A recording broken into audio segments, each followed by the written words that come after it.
Omelette ഉണ്ടാക്കാൻ തുടങ്ങിയാലോ? നമുക്കിത് ബ്രെഡ് വെച്ചിട്ടും ചെയ്യാം, അതുപോലെ തന്നെ ബണ്ണ് വെച്ചിട്ടും ചെയ്യാം. അതിനുവേണ്ടി ഞാൻ ആദ്യം എടുത്തിരിക്കുന്നത് കോഴിമുട്ടയാണ്. ഞാൻ 2 മുട്ട വെച്ചിട്ടാണ് ഇപ്പോൾ ചെയ്യാൻ പോകുന്നത്. പിന്നെ നമുക്ക് വേണ്ടത് ചെറിയുള്ളി ഇല്ലാന്നുണ്ടെങ്കിൽ സവാള ഉപയോഗിച്ചാലും മതിയാകും. ചെറിയുള്ളി വളരെ നൈസാക്കി കട്ട് ചെയ്തിട്ടുണ്ട്. അതേസമയം സവാളയാണെന്നുണ്ടെങ്കിൽ ഒരു ചെറിയ സവാളയുടെ പകുതി ഭാഗം മാത്രം, അതും വളരെ നൈസാക്കി അരിയാൻ ശ്രദ്ധിക്കുക. ഈ ചെറിയുള്ളിയുടെ കൂട്ടത്തിലോട്ട് നമുക്ക് മുട്ട പൊട്ടിച്ചൊഴിക്കാം.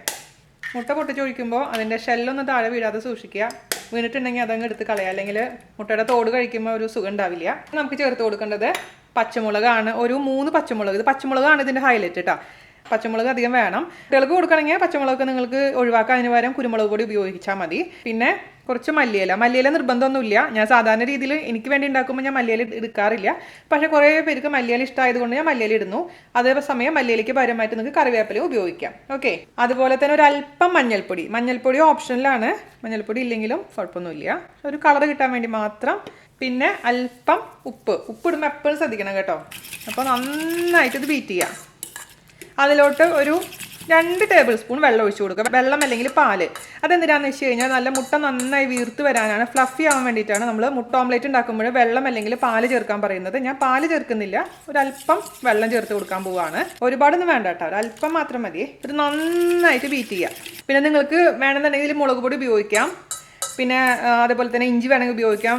വെളുത്തുള്ളി സാധാരണ ഇടാറില്ല. അപ്പോൾ അതൊക്കെ നിങ്ങളുടെ പേഴ്സണൽ ഇഷ്ടത്തിനനുസരിച്ച്. അതേപോലെ തന്നെ ചിലർ തക്കാളി ചേർക്കാറുണ്ട്. അതെന്താണെന്ന് വെച്ചാൽ ആഡ് ചെയ്തോളൂ കേട്ടോ. ബേസിക് ആയിട്ട് ഇത്രയാണ് ഇതിൻ്റെ ഇൻഗ്രീഡിയൻസ്. നല്ല പതഞ്ഞ് നന്നായിട്ട് മിക്സ് ആയിട്ടുണ്ട്. ഇതിൻ്റെ ഉപ്പൊന്ന് നോക്കുക. ഓക്കെ, നമുക്കിത് മാറ്റി വെക്കാം. പിന്നെ നമുക്ക് വേണ്ടത് 2 ബ്രെഡാണ്. ഇത് ഏത് ബ്രെഡ് വേണമെങ്കിലും നിങ്ങൾക്ക് ഉപയോഗിക്കാം. ഹോൾ വീറ്റ് ബ്രെഡോ മൾട്ടിഗ്രെയിൻ ബ്രെഡോ ഏത് ബ്രെഡ് വേണമെങ്കിൽ. ഞാനിപ്പോൾ സാധാരണ രീതിയിലുള്ള വൈറ്റ് ബ്രെഡാണ് എടുത്തിരിക്കുന്നത്. 2 സ്ലൈസ് കേട്ടോ. അപ്പോൾ നമുക്കിനി ഇതുണ്ടാക്കാൻ തുടങ്ങാം. അതിന് വേണ്ടിയിട്ട് ഒരു തവ എടുത്ത് വെക്കുക. ഞാൻ ദോശത്തവയാണ് ഉപയോഗിച്ചിരിക്കുന്നത്. അതൊന്ന് ചൂടാക്കാൻ വെക്കുക. ഞാനിപ്പോൾ മീഡിയം ഫ്ലെയിമിൽ തീ ഇട്ടിട്ടുണ്ട്. നമുക്കിതിലോട്ട് വെളിച്ചെണ്ണ ഉപയോഗിക്കാം, ഓയിൽ ഉപയോഗിക്കാം, അതുമല്ലെങ്കിൽ ബട്ടർ ഉപയോഗിക്കാം. ഞാനിപ്പോൾ ഇവിടെ നിന്ന് ബട്ടർ വെച്ചിട്ടാണ് ചെയ്യാൻ പോകുന്നത്. ചെറിയ പീസ് ബട്ടർ ഇട്ട് കൊടുത്തിട്ടുണ്ട്. ഇത് നന്നായിട്ടൊന്ന് മെൽറ്റ് ആവട്ടെ കേട്ടോ. ബട്ടർ നന്നായി മെൽറ്റ് ആവുന്നുണ്ട്. അത്യാവശ്യം ചൂടുള്ള സമയത്ത് വേണം നമുക്ക് ഇതിലോട്ട് മുട്ടയുടെ കൂട്ട് ഒഴിച്ചു കൊടുക്കാൻ. ഇത് സൗണ്ട് വരാൻ തുടങ്ങും. ഒരുപാട് നേരം ബട്ടർ ചൂടാക്കി കഴിഞ്ഞാൽ ബട്ടർ അങ്ങ് കരിഞ്ഞു പോകും കേട്ടോ. അതെപ്പോഴും ശ്രദ്ധിക്കേണ്ട ഒരു കാര്യമാണ്.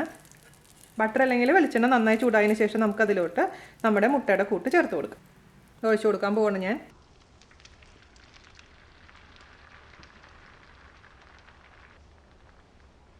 അപ്പോൾ അതിലോട്ട് നമുക്ക് ആദ്യം തന്നെ ബ്രെഡ് എടുക്കുക, ഒന്ന് മുക്കുക. അതിനുശേഷം നമുക്ക് തിരിച്ചു വയ്ക്കുക. അപ്പോൾ ആ സൈഡിൽ നിന്ന് ആവാൻ വേണ്ടിയിട്ടാണ് കേട്ടോ. അതുപോലെ തന്നെ അടുത്ത സ്ലൈസ് ബ്രെഡ് എടുക്കുക, ഒന്ന് മുക്കുക, അതിനുശേഷം ഒന്ന് തിരിച്ചു വയ്ക്കുക. അപ്പോൾ ഒരുപാട് അങ്ങ് ബാക്ക് സൈഡ് കരിയാൻ പാടില്ല. ഒരു നല്ലൊരു കളർ വേണം. ഒരുപാട് കരിഞ്ഞു കഴിഞ്ഞാൽ അതിൻ്റെ ടേസ്റ്റ് തന്നെ മാറിപ്പോകും. അതിന് എന്താ ചെയ്യേണ്ടതെന്ന് വെച്ചാൽ നമുക്കിതങ്ങ് തിരിച്ചിടണം. തിരിച്ചിടുമ്പോൾ ശ്രദ്ധിക്കുക. ചിലപ്പോൾ ഒക്കെ പൊട്ടിപ്പോകും, കുഴപ്പമൊന്നുമില്ല. പൊട്ടി കഴിഞ്ഞാലും ടേസ്റ്റ് ഉണ്ടായാൽ മതി. എപ്പോഴും മീഡിയം ഫ്ലെയിമിൽ മെയിൻറ്റെയിൻ ചെയ്യണം കേട്ടോ.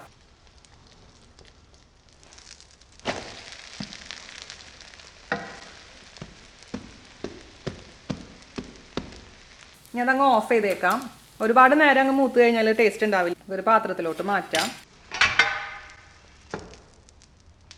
ഇനി നമുക്ക് എന്താ ചെയ്യേണ്ടതെന്ന് വെച്ച് കഴിഞ്ഞാൽ ഈ സൈഡില്ലേ, ഈ സൈഡ് ബാക്കിലോട്ട് അങ്ങ് മടക്കുക.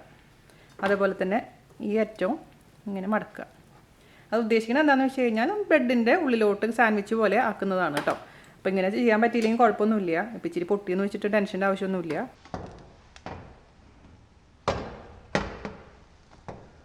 അപ്പോൾ ഉള്ളിലത്തെ ഭാഗം ഇച്ചിരി വേവ് കുറവുള്ളതാണ് ഇതിൻ്റെ ടേസ്റ്റ് കേട്ടോ. പക്ഷേ ഈ ചൂടിലിരുന്നിട്ട് അത് അങ്ങനെ കറക്റ്റ് ആയിക്കോളും.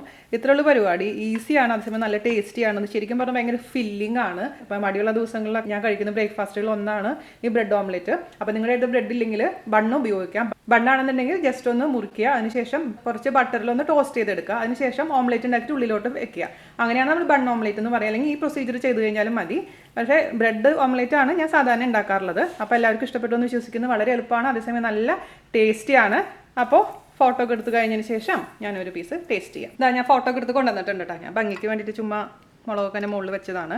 ഇത് ജസ്റ്റ് ഒന്ന് ട്രയാങ്കിളായിട്ട് ഒന്ന് കട്ട് ചെയ്യാം. ഞാനിതിൻ്റെ കൂടെ കുറച്ച് സാലഡ്, അതായത് സവാളയും കുറച്ച് ക്യാപ്സിക്കവും മല്ലിയിലയും ഉപ്പും വിനീഗറും കൂടി മിക്സ് ചെയ്ത് വെച്ചിരിക്കുന്നതാണ്. പിന്നെ ഇതുപോലെ ഇത് കെച്ചപ്പാണ്.